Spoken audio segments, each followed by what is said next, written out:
ಪಂಡಿತ್ ನಾಗರಾಜ್ ಅವರು ತುಂಬ ಚೆನ್ನಾಗಿ ಗೈಡ್ ಮಾಡಿ ಮಗುವಿಗೆ ತಾಯಿ ಮಗುವನ್ನು ತೊಗೊಂಡಂತೆ ತುಂಬ ಚೆನ್ನಾಗಿ ಕರ್ಕೊಂಡು ಹೋದ್ರಿ. ತಮಗೂ ಧನ್ಯವಾದಗಳು ಸರ್. ನಮ್ಮ ವೇದಿಕೆಗೆ ತಾವು ಇರುವುದು ನಮಗೆ ಅಲಂಕಾರ. ತಮಗೂ ಕಲಾ ಸೌರಭ ವತಿಯಿಂದ ಧನ್ಯವಾದಗಳು ಹಾಗೂ ನೆನಪಿನ ಕಾಣಿಕೆಯನ್ನು ಕೊಡಬೇಕು ಅಂತ ಕೇಳ್ಕೊಳ್ತೀನಿ.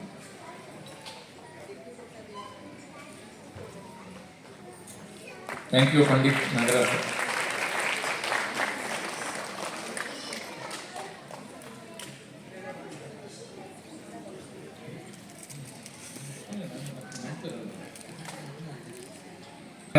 ರತ್ನ ರಾಜ್ಯ ಪ್ರಶಸ್ತಿ ಕೂಡ ಸಿಕ್ಕಿದೆ ಸರ್ಗೆ, ಧನ್ಯವಾದಗಳು ಸರ್. ಹಾಗೆ ತಬಲಾದಲ್ಲಿ ಹಿತೇಂದ್ರ ಶಾಸ್ತ್ರಿಯವರು ಅವರು ನಮಗೆ ಭಾಳ ಹತ್ತಿರದಲ್ಲಿ ಸಮೀಪದಲ್ಲಿ ನಮಗೆ ಪರಿಚಯ ಆಯಿತು. KSGL ಮಾಡಿದಾಗ ಅವರು ಒಂದು ಅಸೆಸ್ಮೆಂಟ್ಗೆ ಕೂಡ ಬಂದಿದ್ದರು. ತುಂಬ ಆತ್ಮೀಯತೆಯನ್ನು ನಾನು ಕಂಡೆ ಅವರಲ್ಲಿ. ಧನ್ಯವಾದಗಳು ಸರ್ ಹಿತೇಂದ್ರ ಶಾಸ್ತ್ರಿ. ತಮಗೂ ಕೂಡ ಕಲಾ ಸಭಾ ವತಿಯಿಂದ ಧನ್ಯವಾದಗಳು ಹಾಗೂ ನೆನಪಿನ ಕಾಣಿಕೆ ಅಂತ ಸ್ವೀಕಾರ ಮಾಡಕ್ಕಂತ ಕೇಳ್ಕೊಳ್ತೀನಿ. ಥ್ಯಾಂಕ್ ಯು, ಧನ್ಯವಾದಗಳು. ಸೊ ಇಲ್ಲಿಗೆ ಈ ಸೆಷನ್ ಅಂದರೆ ಹಿಂದೂಸ್ತಾನಿಯ ಕಾರ್ಯಕ್ರಮ ಮುಗಿತು.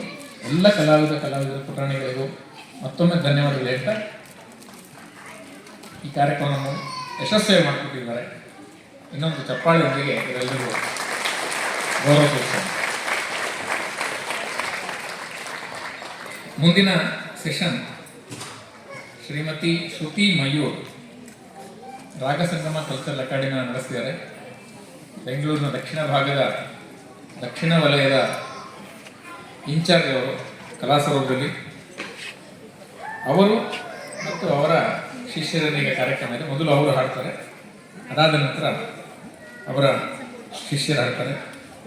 ದಯವಿಟ್ಟು ವೇದಿಕೆ ಮೇಲೆ ವಯಲಿನ್ ವಿದ್ವಾನ್ ರುದ್ರಾರಾಧ್ಯ ಅವರು ವೇದಿಕೆಗೆ ಬರಬೇಕು ಅಂತ ಕೇಳ್ಕೊಳ್ತೀನಿ. ಹಾಗೆಯೇ